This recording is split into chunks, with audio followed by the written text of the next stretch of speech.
what do you do to get better at storytelling? I always tell people you need both a quantitative and a qualitative story. So quantitative story is like the metrics of the company showing up and to the right?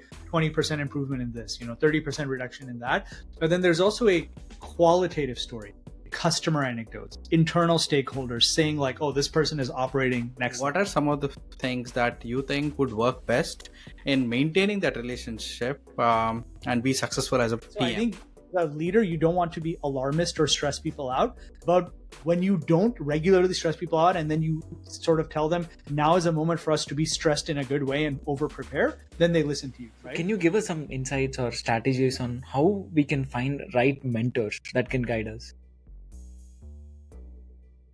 Hello, everybody. Welcome to our podcast, Everything Product. So we talk about latest technologies by bringing in industry experts and leaders to our podcast. So today we are super excited to bring Ibrahim Bashir to our podcast. So Ibrahim Bashir is a seasoned product leader with extensive experience in B2B products and scaling B2B products. So Ibrahim currently serves as a vice president of product management at Amplitude, and he's also an author for a newsletter called Run the Business. Ibrahim, thanks a lot for joining us today and taking your time out to talk to us. Welcome to the podcast. Oh, thank you for having me on. Awesome. So could you give a very brief introduction about yourself? Yeah, I mean, as you mentioned, I'm the VP of product at Amplitude. I've been there almost 4 years.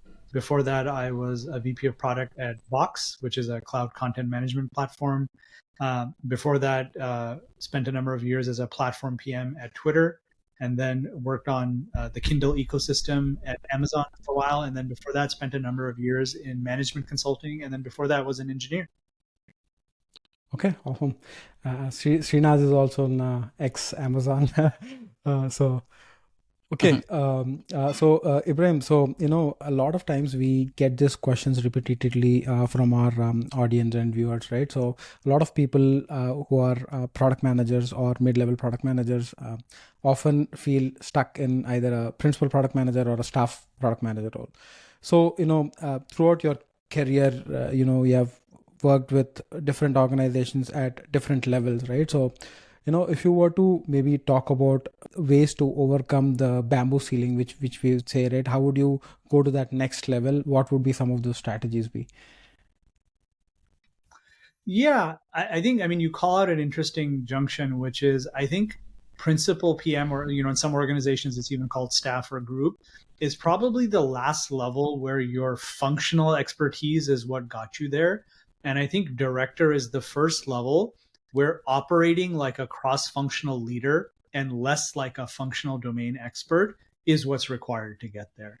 So I think one of the reasons people hit that ceiling is they're trying to do more volume and more quality of what they've been doing.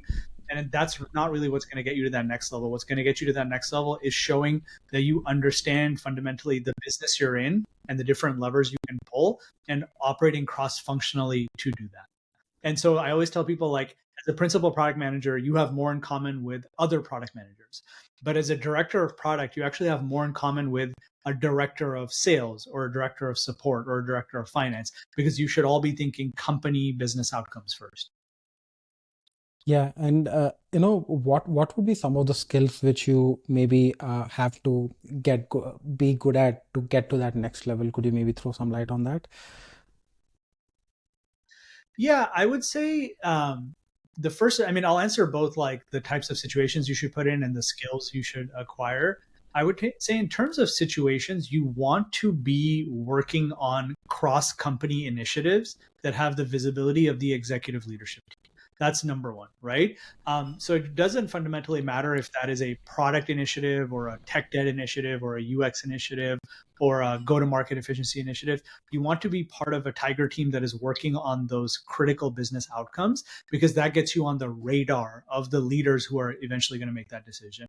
And a lot of companies, including Amplitude, like director plus level promotion is not purely within the functional leader's purview. There's a cross-functional committee, right, across the company that decides that. So you almost want there to be an awareness of your work at a company level. That's number one.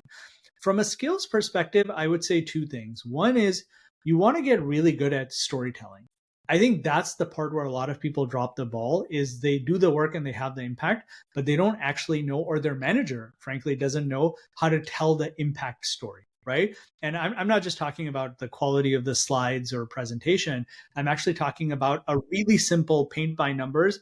This person did this, they influenced that.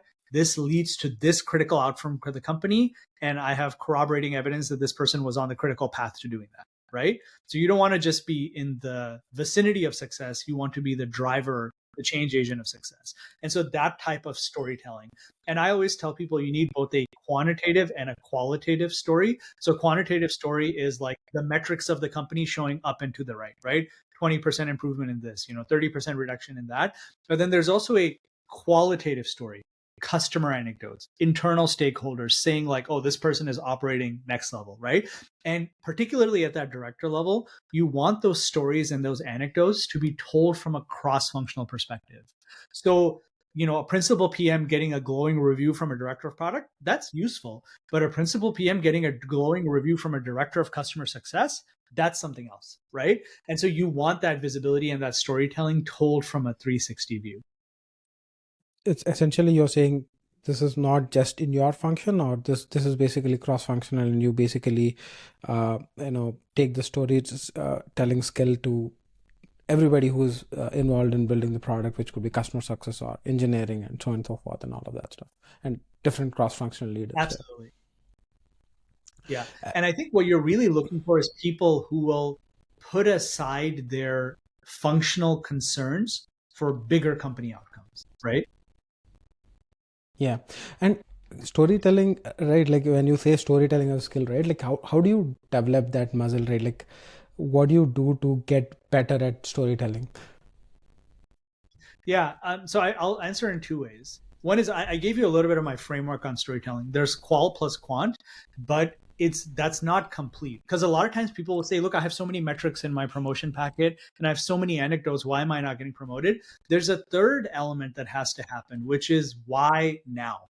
You have to create like a momentum for the candidacy, saying this is this person moment, right? It's like they've hit all the milestones and this will be the icing on the cake. So you almost want to create this perception that it's their crowning moment, right? And build like a momentum within the organization.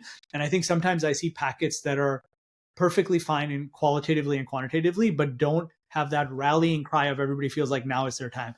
And this is why actually a lot of people, if they get shot down for a promotion once, they make it through the second time, because people remember that story. They're like, you failed once and now you succeeded. So in a way, people want to feel good about promoting people. They want to feel like it matters. They want to feel like they're part of their success. And if you can't give them a narrative on how this person has evolved and grown and changed as a leader, then they're not going to feel like they should vote for that, right? So that's one is qual quant plus like why now. What was the second part of your question? It's more like how do you develop that muscle, right? Is it more doing it Yes, how do you repetitive? develop the storytelling? Yeah. So storytelling can happen through many mediums, right? And I think if you spend 90 days at a company, you'll be able to figure out this is the default storytelling mechanism of this company. It is long emails, it is Slack threads, it is PowerPoint presentations, it is live meetings, it is whiteboarding, it is product mock-ups, right? Whatever the medium is, and sometimes companies have multiple mediums. You can spend time arguing about it. You can say, well, I prefer to write and this is a slide culture. But at some point, you're not going to get people to promote you if you can't communicate them with the way they prefer to be communicated to. Right? So one is just make your peace with this is how communication happens at this company, and then get really, really good at that. How do you get really, really good at anything? Reps, right? Reps like with your peers in a safe environment, then 1 degree removed, then 2 degrees removed. And it's a little bit of a chicken and egg, because like, how do you get good at something if your manager is hesitant to put you in something that he not know you're ready for? That's why it's really, really important to have managers who are willing to take calculated risks, right? I'll put you in front of the CEO in the next meeting. Here's my guidance for you. Don't screw it up, but like, let's get you more and more exposure. So I would say exposure is really, really important. And that's why it's really, really important to have these kinds of conversations directly with the manager, right? It's like, hey, look, why do you think what do I need to do to get ready? Oh, I think you need to get better at showing the business impact to our finance team. Great. Can you create a forum or a venue for me to do that? Yes, but this is what I need you to do first, right? It should be that kind of back and forth. And as much as I hate to say it, if you're trying to have that type of conversation with a manager and it's not going anywhere, it's already game over. Like, you're not going to get promoted if the person can't tell you how the plays are run and how the playbook should execute and what you can do, right? Think of a manager as a coach. If your coach can't tell you this is what you need to do to become a champion, you need a new coach. That makes sense. I love that thought process there, right? And I've seen that a few times too. Like, especially when you're trying to get a person promoted, you need to have that cross team recommendations or cross stakeholder recommendations, especially from like customer success or operations, marketing, etc. Can you shed some more light there as well? Typically, this is what PMs do, right? And we have a lot of contacts too. We work with each Yeah. of these guys on a day-to-day basis, weekly meetings, probably solve a bunch of initiatives for them. But I think one thing that the PMs lack is they do all the work, but they don't spend that time to make sure they have that relationship, they're getting that recommendations from them. How do you think we can get out of that barrier and then get those things done? Yeah. It's interesting. Product feels like it's hard to cross that barrier, but the reality is every function wants a piece of product. Like, if you went to, let's just make up a team, you're in B2B software and there's a demo engineering team. And you said to the demo engineering team, the PM for this product wants to come to a happy hour with you guys, or wants to come to a roadshow, a preview. You think they're going to say no? No, right? What I'm saying is there's so many opportunities because people want time and attention from product, right? And so it goes both ways. And so I definitely encourage people to dabble in that. And where the manager can be helpful is if I go to one of my directs and say, hey, you need to get go to market to be a fan of you, that's a never ending proposition. They're like, hold on, do you want me to go to the sales all hands? Do you want me to go to the demo meetup? And you want me to go to the customer success thing? And there's a bug bash to support. I can't do all those things, right? And so a good manager will say, hey, look, these are the areas where your narrative is complete. And these are the areas where I think you have to put some time and energy. And it's not a popularity contest. Don't make it transactional. It's more to be like, go really understand their point of view. They should feel like you understand their point of view and that you can represent them equally well, right? Like the best product managers make everybody feel like they heard their opinion on the roadmap and incorporated it to some degree without actually caving in and sort of giving control to any one person, right? That makes sense. Actually, I want to go a little bit more deeper there, Ibrahim. Like, I've also seen people, like, once given opportunities, they might not have fully utilized that. And that's where the managers struggle a little bit, right? Hey, given you opportunity to make sure you come up well, how do you think like PMs can come out of that? Like, gotten a chance, let's say I messed it up, like got another chance, but did well, but didn't get there. How do you think we can get that continual feedback and then continue to improve? So, I mean, the heart of what you're talking about is active coaching, right? I think a really good manager will prep you before, maybe sometimes even during, like, now in this age of Zoom and Slack, you can get live feedback. Like, you're in a meeting and you might get pinged, be like, hey, I think you should tone this down or dial that up, right? And then timely right after feedback on what went well, what you could improve, right? And that's why I think it's important as a manager not to make it one chance for everything, right? You want to give low risk opportunities for exposure. You want to give people feedback in second and third opportunities. And when it's really like you're presenting in front of somebody who's hard to schedule and it's like, hey, we get one chance a quarter. When I manage people, I'm sometimes honest with them. I'm like, it shouldn't be this way, but this meeting counts a lot, right? And so get a good night's rest, rehearse your talk track, almost treat it like a public speaking engagement, because right or wrong, if you nail this 5-minute slot you have, it will give you 5 months of runway, right?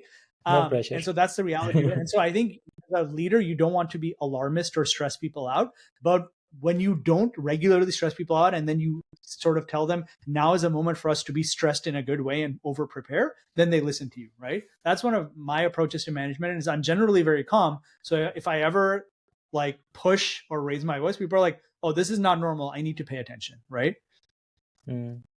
Yeah.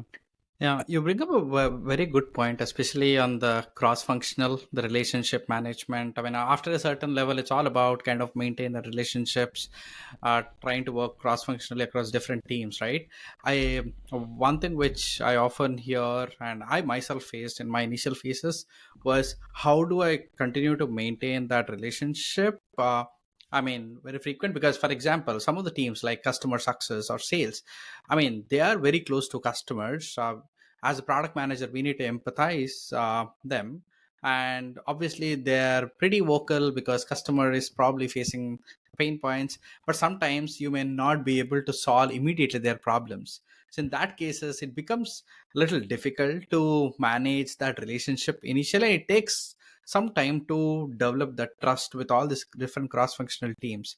I was just curious to get like what are some of the things that you think would work best in maintaining that relationship, and be successful as a PM.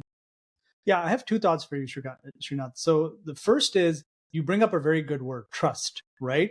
Which is, to me, trust is not, hey, there was an emergency and you solved it and now I trust you. To me, trust is a million small moments of like, hey, I pinged you about this Jira ticket and you responded and we were able to do something, right? And it's like that times 10 builds trust, right? And so I always tell people, stop trying to go for the home run, but focus on those micro moments of like, do we regularly check in with these stakeholders? When they bring things up, do we listen? Do we close the loop?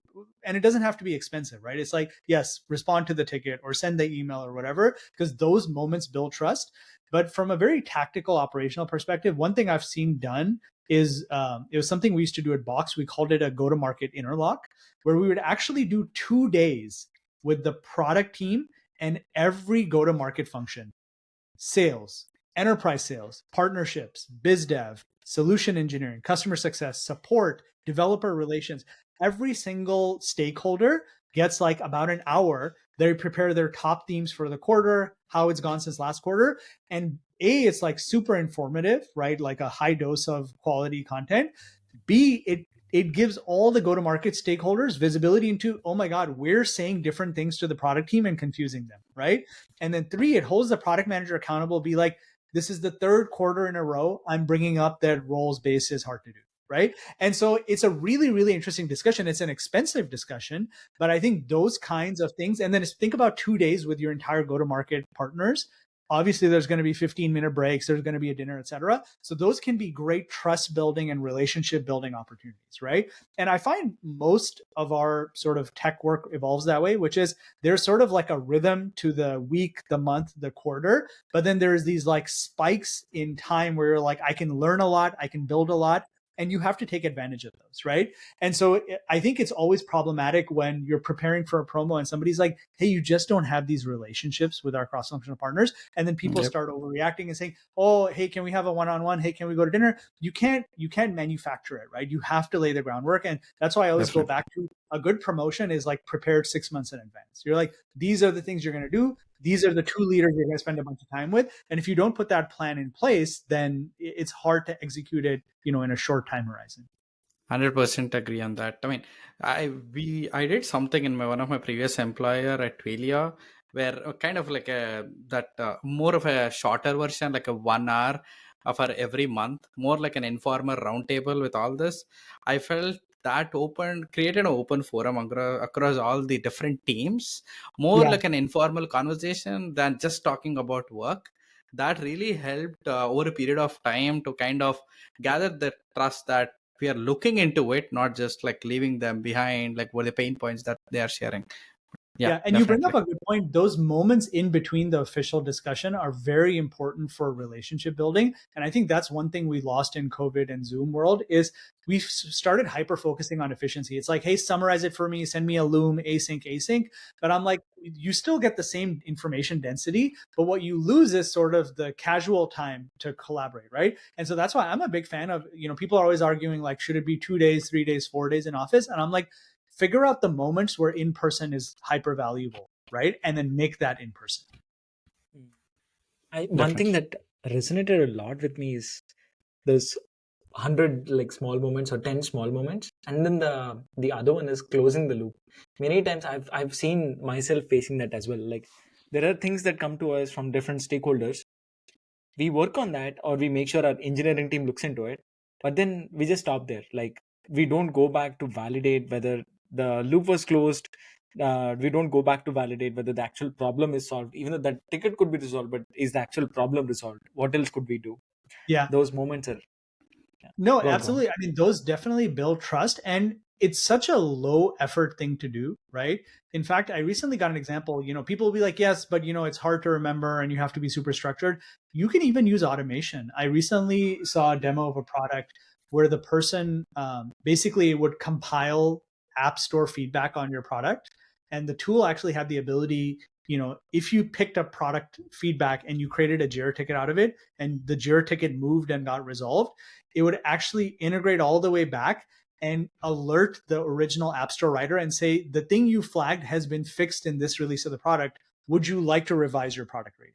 Right. Oh, And that wow. kind of, so that's, the PM doesn't have to do anything. They just have to use that software. But that's an example of closing the loop does so much to build trust, not just internal stakeholders, customer trust. Right. And, I spend a lot of time in things like customer advisory boards and research calls and things like that. And the number one complaint, like the meta complaint people have, is they're like, you don't listen.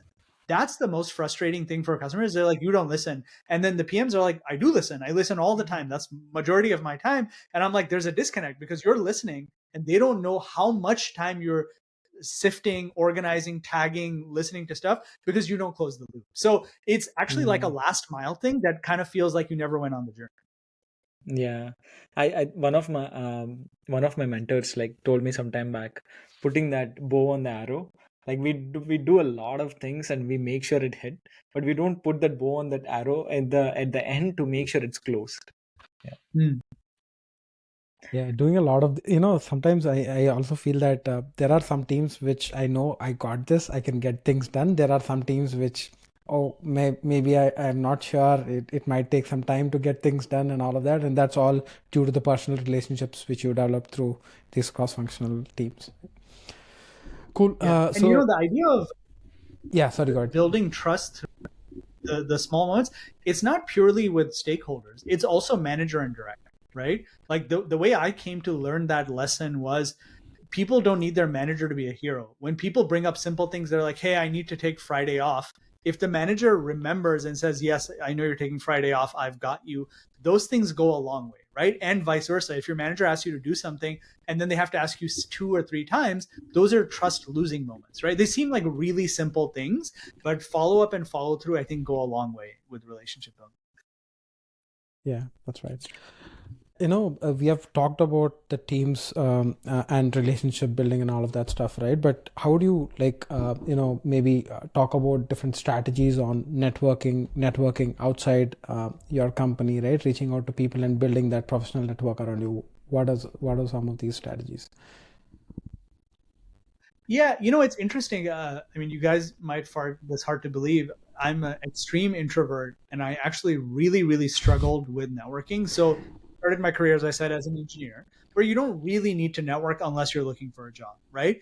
And then I actually went into management consulting, which is all about networking. And it's super awkward. You're constantly forced to network to find your next client and your next role. And it's actually a very anxiety inducing thing for a lot of people. And it was for me. And I would say I developed a lot of different strategies that were unnatural to me, right? I would say the one thing I realized is when you approach it as, hey, I need to network or I've been asked to network, it starts to feel very transactional, right? And people are kind of turned off by it. Like, you get a blind LinkedIn note saying like, hey, let's network. And you're like, do I know you? Like, what's the bridge? And I think if you can personalize the outreach and if you can personalize the connection, that starts to help, right? And so I always tell people, like, I get a lot of pings saying, hey, I'm looking for a job. Do you know any job? And I'm like, probably, like, I don't know. And I always tell people, if you can just do a little bit of legwork, I can be infinitely more helpful to you. So if you send me a note saying, Ibrahim, I noticed you're connected to these 3 companies and I ardently want to work on these because it's my passion area and this is why, I will 100% follow up on that note because you met me more than halfway. So that's my advice on networking is meet the person you're trying to network with halfway. So that's number 1. Number 2 is don't get discouraged, because I think sometimes when you don't get the reciprocity, people start to make up a story. They're like, oh, they're not a nice person. Oh, they don't care about me. They don't try to help people. And I'm like, the reality is like LinkedIn messaging is really hard to use, man. It's like always confusing. What's in focus? What's in other? I've tried to like tag things and start things and they all just disappear. And so a lot of times people are busy, things get lost. It's not because they're trying to be unhelpful. Third is use intermediaries, right? Like there is a universe of people that you're directly connected to that you want to network with, but probably the more interesting universe is second and third degrees, right? And one of the hard lessons I've had to learn in my career is the people who get what they want are the people who ask. So ask. reach out to people and say, hey, I noticed you're connected to so-and-so. I really want to talk to them about this and this. And as long as you have trust with that first person, your odds of getting to that second person are higher, right? I mean, I myself am going through this, which is, I run this newsletter. I try to have interesting guests to interview. I would hesitate to reach out to people. I'd be like, oh, this guy wrote a book. He's probably really busy. He teaches a class. And if you just reach out to people and say, hey, I really enjoyed this thing you wrote, and this is why it resonated with me, people appreciate that warm intro, right? So that's probably my best advice is like, don't take it personally. Try to personalize it, and try to use intermediaries where you can. Yeah, and there's we always have this conversation amongst three of us. We are also introverts, but podcast is a way to talk to people and meet new people for us. I think one thing to keep in mind is if you find networking difficult, I think we need to revise the definition of networking, because the traditional definition is we're all in a physical space and you're bumping into people you don't know and trying to make small talk. That's one type of networking. A different type of networking is I am one-to-many broadcasting my insights and understanding and knowledge, right? And so that's actually one of the reasons I started writing my newsletter was I was like, small talk is hard for me. But if I get to sit down, pen and paper, think it through and write it out, then people come to me. You have inbound networking. They come to me and they say, hey, I really like this thing you wrote. And I'm like, now I'm getting to network, right? I can respond to the ones I want to respond to. And you sort of take control of how you network and who you network with. So yes, creating content and building an audience is a great way, especially if you're a bit introverted. One more thing, which is if I think back to, I've been working for about 20 something years. 20 years ago, the networking felt insurmountable because there's a bootstrap problem. There's like a cold start problem, right? But you have to shorten it. You have to be like, look, I need to network with like 5 to 10 people. And what starts to happen is when you build a small network, over time, that network will grow and evolve, and those people will end up in interesting roles and positions. And it starts compounding on itself. So in a way, if you're early in your career and you're trying to network, please understand that early networking is the hardest networking. It actually gets easier and easier over time, because now people will ping me and they'll be like, hey, can you connect me to somebody who does such and such? And I'm like, I don't know anything about such and such. And they're like, actually, you do. You're connected to this person. I was like, oh, I had no idea they went into medicine or law or blah, blah, blah. Right? Yep. Actually, I have a question on that, Ibrahim. So we do that a lot too. Like as PMs, obviously, you talk to a bunch of friends, who eventually go into like different companies and stuff. Beyond that, I think I spoke to another person in the past too. Mentors, like mentors could shape your career big time. Like especially getting the right mentors could shape your career big time. So can you give us some insights or strategies on how we can find right mentors that can guide us? I may not have good answers for you on this one. I have seen most mentors tend to be past colleagues or bosses. And if you have a good relationship with them, you stay connected for the long run. I mean, like, I'm very happy to be a mentor to a lot of people. My personal star is the number of people who would consider me their best boss ever, or the number of people who I would be on the short list they would call for career advice, right? But that's because I consciously make time for it. If you've ever worked for me, direct or skip level, I will make the time for it. So I feel like I try to be a good mentor, but I've struggled on the other side, right? Which is I'm like, oh, this was a great boss, but now that we're not at the same company, I struggle to get time with this person because they're busy or, unavailable or remote or in a different country now, right? And so I've genuinely struggled with it. I think there's been a lot of attempts to do mentorship through networking, but it's really hard to get good mentoring when the person has not seen your work product, has not seen you operate, right? They're hearing like a distilled version. You're like, oh, I'm struggling with this thing. And they're like, okay, they're giving you almost a pattern matching answer versus like a hands-on answer. And then obviously there are exec coaches and, paid mentorship type things. And I think it serves a purpose, but I think it's very like formulaic and playbook versus what I really crave is somebody to be like, I know you at a deep, deep level, and I'm giving you hyper personalized mentorship. So I guess the short answer is like, if you find a good boss, this is probably why people follow them along or try to stay connected with them. Or if you're going to work with like a paid coach or something, make sure it's a sustained relationship versus like, we spent 2 sessions together and then you switched. But honestly, that's something I have struggled with is how do you find, curate, and take advantage of really good mentors? Actually, I want to like double down on that. So sustained, I know you stressed on that word as well. like sustained relationship or sustained mentorship. I've faced this 100% in the past, where I've reached out to people and told, hey, I would love to get your mentorship because I've seen you excel in certain things. Yeah. And you'll have few conversations, you'll get really good insights, and after some time you might phase out to say, okay, now I solved the problem, or now I moved on to something else. I've seen those conversations fade out.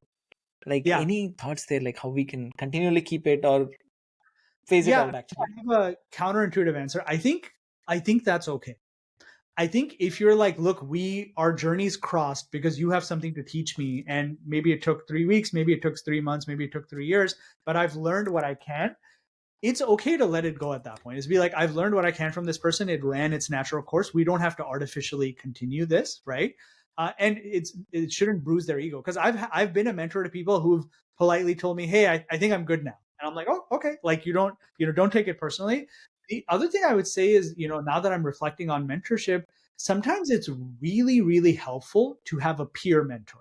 What I mean by that is somebody who is on the same level as you on 50%, maybe ahead of you on 25%, and behind you on 25%. And then you can almost have this like collegial, competitive, like, here's what I'm learning. Like, you're better at go to market, I'm better at engineering, right? But we're both product people. And so you can then compare notes. And now that I'm thinking about it, I have that with a lot of people where I'm like, we're essentially at the same level, but I'm learning from them and they're learning from me, and it's a give and take. And those relationships persist for a while because your journeys are not too far apart and you can stay connected for a very long time.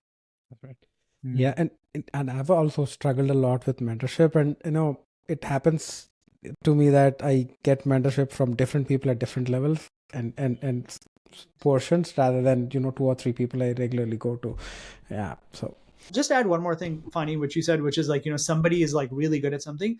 Just because somebody has achieved success in something doesn't mean they know how to teach it to other people. And I think that's a trap we fall into sometimes, is we chase people at a certain title or level or expertise, and they're not, right? I mean, like, I'm a huge basketball fan, and there's a big gulf between people who are the best players and the people who are the best coaches. In fact, it tends to be average players make the best coaches because they had to learn every single thing at a molecular level, and they had to learn how to communicate, and they had to learn how to survive. So they have empathy, right? So I think a good mentor has really good empathy for the position you're in.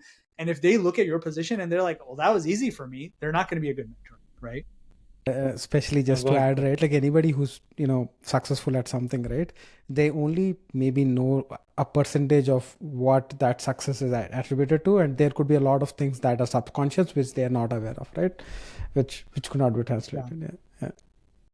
Probably they did not even see the failures. Yeah. Right? And so I think and it's hard to know, because LinkedIn is like a hyper sanitized platform. Everybody looks like a wild success on LinkedIn. But if you really get to have a real conversation with somebody and you hear a little bit about their struggle and their resiliency, I think those people tend to be more good mentors because they understand they did not get to where they are without some luck, some mentorship, and some good fortune, right? And so I think they're more willing to give back. Like, one of the reasons I am so willing to mentor other people, people send me notes, they're like, I'm sure you're super busy and you don't have time for me. And I'm like, time out. Like, I was you once. I have not forgotten, right? I've absolutely not forgotten. So yes, I will make the time. It might take a week or two, but I will make the time. Yeah, that's a great thing that you're able to like spend the time for upcoming people, because I'm sure you're busy. I'm sure you have a lot of stuff going on, but keeping the thought in mind that, hey, I have to help other people is awesome. Yeah, I mean, there's moments in life where, forget just work and stuff, right? Like, I've literally been a college student moving to a new city, just emailing random people in the computer science department saying, does anybody know where I can live, right? Does anybody know a good place to eat? And there's always going to be people who are helpful. And so you have to pay it forward. Awesome. I know I'd say this was a power-packed session. I would call it that. Thanks a lot, Ibrahim. So before we close, what we do is we ask our guests to share, some books they like or podcasts they listen to with our viewers. Like, what would be some of them?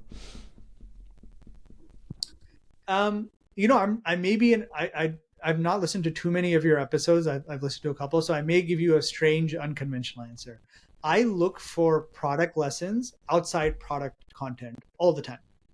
And so the book I'll give you is not necessarily a product management or even a business leadership book. It's a book called Essentialism by Greg McKeown. It's one of my favorite books.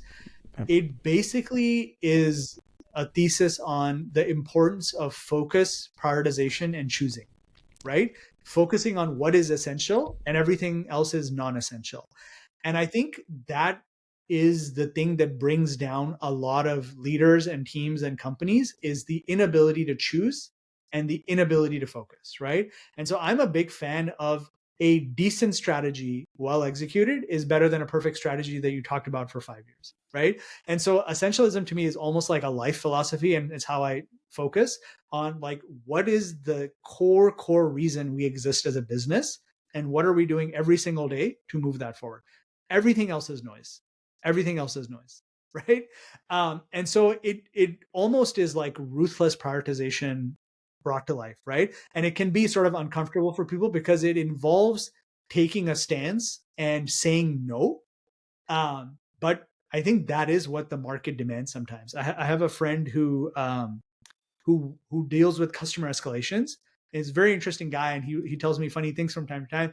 And he's like, no product team will do this, but he's like, I almost want you to label all the customer feedback requests as like now, next, later, never. Like never. He's like, I want never as a category. And he's like, nobody will do it. But he's like, how clear would that be to your customers? It's like, we are never going to do this because it is philosophically misaligned with how we view things, right? And so that to me is the crux of essentialism. So I love essentialism. In terms of podcasts, honestly, to go back to the beginning of the discussion of like, hey, how do I get from principal to director? To me, when you're getting at that level, it's much less about product craft and much more about unlocking the potential of people and getting people to collaborate and engage in ways that they're unfamiliar and unaccustomed to. So I would say I honestly listen to a lot of psychology and like neuroscience type podcasts and that kind of stuff. So, one I've listened to from time to time is like Esther Perel or Brene Brown, and I'll sort of just understand what makes people tick and try to apply those. So I'll give you a simple example. I listened to a neuroscience podcast a long time ago that talks about this model called SCARF.